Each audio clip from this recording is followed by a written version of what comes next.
YouTube, this is SKillous. Today we are looking at another stats PvT. This game, I think, is a very fundamental game for a current PvT meta, because stats showed a lot of new ideas that many protoss players picked up, myself included. I think Showtime also got inspired a lot by this game. So I hope today we're gonna learn something new for you guys as well. So the game starts very normal. Cybernetic score first, before Nexus, proper scouting around a little bit, checked for eBay, now scouting the turn base, sees the reactor first, and the full wall. Usually I would say that this is a double gas opening, because if turn goes for reactor first, they usually can afford a CC on low ground, so it doesn't make much sense to go for a reactor and CC on high ground. And if you're talking about one base cheese, well, double Barracks Reaper, we probably wouldn't build a reactor. I don't really nothing comes to my mind. Like, if you play Proxy Marauder as well, like, I don't think you're gonna go for a reactor that quickly. It doesn't make much sense. So yeah, the only reasonable option is double gas. So stats probably think this way. And at home we go for a chrono on the gateway, potentially a second chrono. Let's see. No second chrono. We save up our chrono probably for a Nexus. Okay, a very quick battery as well.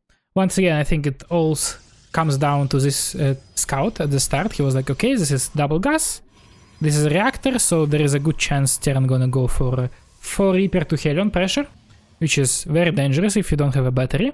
But with battery, it's relatively easy to deal with it, although you still might lose some probes if Terran goes past your units. So you have to be very careful with those. And at the same time, as you can see, Stats is very conservative with his adept movement. He's not going anywhere because he understands, okay, there might be 2 Reapers, 1 Helion, that just gonna kill my adept, so I'll just use this unit for free. Meanwhile, it would be very efficient to use it defensively as well. So he stays home. At the same time, I believe the Reaper, the Night Scout, so Clem didn't see that Stats is going for Twilight. And 2 Stalkers stay on the ramp, 1 Adept is here. I think a very solid defense in general, because if Helions try to run past this unit, they're gonna get stopped, and yeah, they're gonna get some hits. A nice spotting pylon here, so it shows this whole area. The anti-Reaper wall shows us the middle area, so Stats pretty much has to defend his second base only. And as you can see, he goes for 4 gas, 3 gate, Blink Robo, like probably as standard as it can get. We already saw one game of Stats that he was going for this build, but he was actually going for a different playstyle, so this is gonna be a different game. Clem comes with a Cyclone, couple of Marines, a Reaper, and a Medevac, kills the Pylon. It looks much worse than it actually is for TOS, let me put it this way, because Terran has to invest some money into it, right? He doesn't go for a Mind Rope, he doesn't go for a quicker Banshee, he doesn't go for a quicker Raven, he goes for a Medevac. And if you as Protoss just lose one pylon and you just repower these buildings, you're happy with that. Another thing that I want to point out is this Twilight positioning, right? It goes on the second base, it doesn't go here, because a lot of the times Blink goes on the wall pylon, and it might be very deadly, because imagine if Blink would actually die or like get delayed there, and a leap comes, for example, it might be very annoying. So I think it's a very wise choice to position this Twilight on the second base instead of the main base, how it usually goes. So now Stats feels safe enough, he goes for a battery on the main base just to make sure he doesn't die for a Medevac with a Cyclone and 4 Marines inside, for example. And 2 Stalkers are also staying on the main. I would say that potentially he was waiting for a leap, because usually this kind of build is followed up by a leap, but instead he met a Banshee. Observer also came handy, just came in time, and these Stalkers in the middle of the map, they managed to meet this move out. So everything worked like as good as it could go for Stats in this situation, because this was a very, very strong army movement for him. He got a little bit lucky because the Banshee could also come to the second base, but at the same time, if you think about it, there is a battery, so that's why Stats moved his units on the main base where the battery wasn't done yet, and the rest of these units felt comfortable enough going to the across the map, and it made the Terrans push, so Terrans move out, so it wasn't that easy to deal some damage. So far the early game I think is going quite alright. I can't say it was amazing because we didn't really kill Banshee, we didn't kill a Medivac, I believe, we just got Cyclone, but Observer is also dead. So I would say the game is quite even right now. Colossus follow up, Forge. Forge is... I think you usually go for Forge if you feel like you didn't get too much damage, because if you lose too many units, sometimes you want to skip on that Forge and get a little bit more units ready. A very nice Observer positioning by Stats as well. As you can see, he knows perfectly where Terran's army is. Actually a very cool, cute move, if you saw that. He saw his Observer and he could shoot up and maybe get some damage done on the Marines, but he didn't want to show that he actually got an Observer there. So he was like, okay, I'm gonna pretend I didn't see anything, and I'll just come up ramp a little bit and hit these units. Very nice play by Stat there.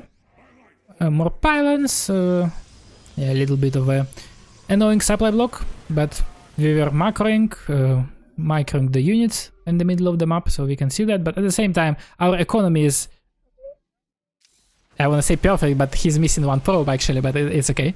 Almost perfect, and I don't think we can be too upset about how this game is going. The bunch is also cornered, so it can't really get that much damage. Stats is taking it very slowly as usual. Like, he's always this kind of player who gonna wait, he gonna take his time, but like some players would maybe try to fight for this wall, right? But if you think about it, this is just 300 minerals that you lose, and you can just replenish these buildings. But at the same time, if you take a bad engagement there, you might lose the game straight up, right? So it was just not worth it at all. A very nice counter harass by Clem with these bunches, but I believe the bunches come to an end.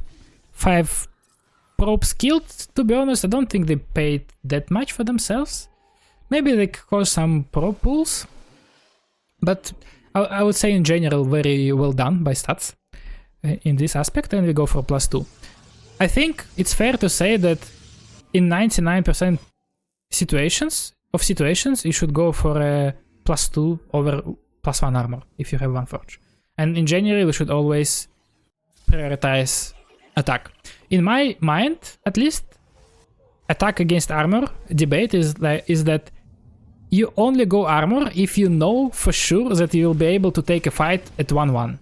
But at any other situation, you always go for +2. So you go for 1-1 only if you want to hit a 1-1 timing.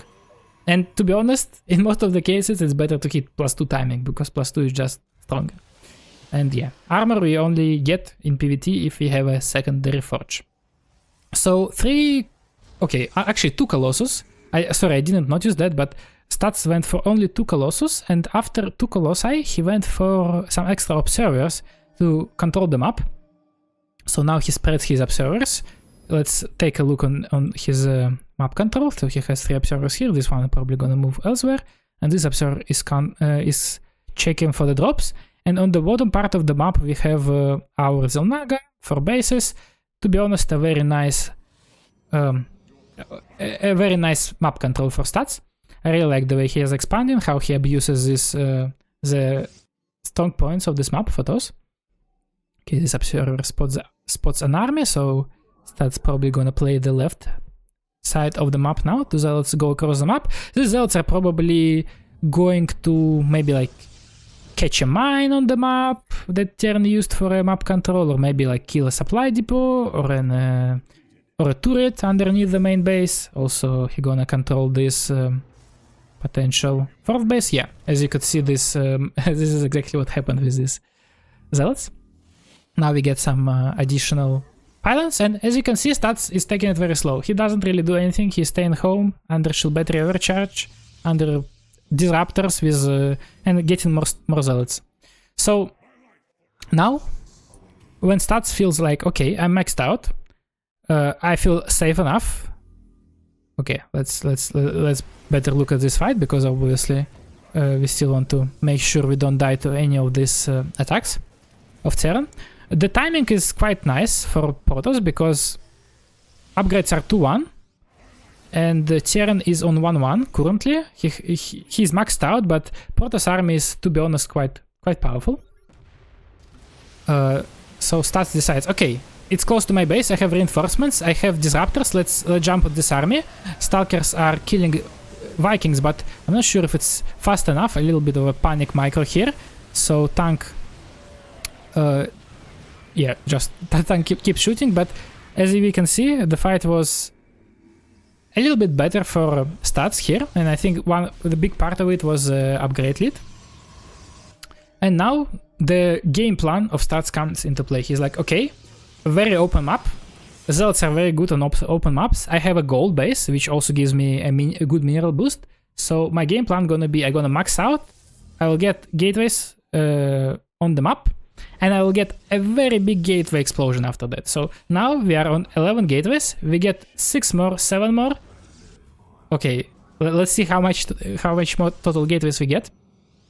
And everything else is... And from the robo we get disruptors non-stop, because now we have a proper map control, and after we established map control, we only need disruptors pretty much.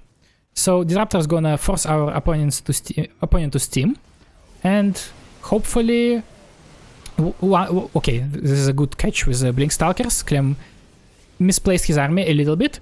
His 2 of his ghosts die, which is very good, but at the same time, disruptors are okay. This was beautiful force fields, so the Nova connects.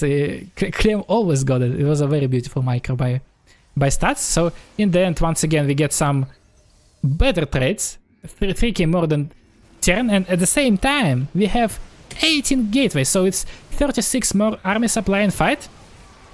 Clem tries to get this 5th base, but there is simply not enough units. Leaps are not very useful on this map, to be honest, because the map is so open, you can surround from many sides. It's pretty much impossible to go across the map. On some maps, like Alcyone, let's say, it's somewhat easy, right, to set up a good Liberator count and push with it, but not here. So Stats keeps pushing. He realizes, okay, now this is time to go. I still have some disruptor shots. I know that I got very nice trades, and I still have 18 gateways. So he manages to replace 16 zealots at a time.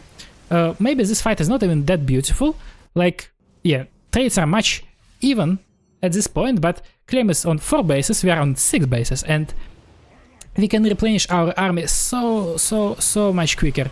Also, the beautiful map control by Stats makes him pick a fights when he actually can win the fight. Non-stop upgrade production, and at this point it feels like Clem just has not enough production, not enough army supply to fight with this army.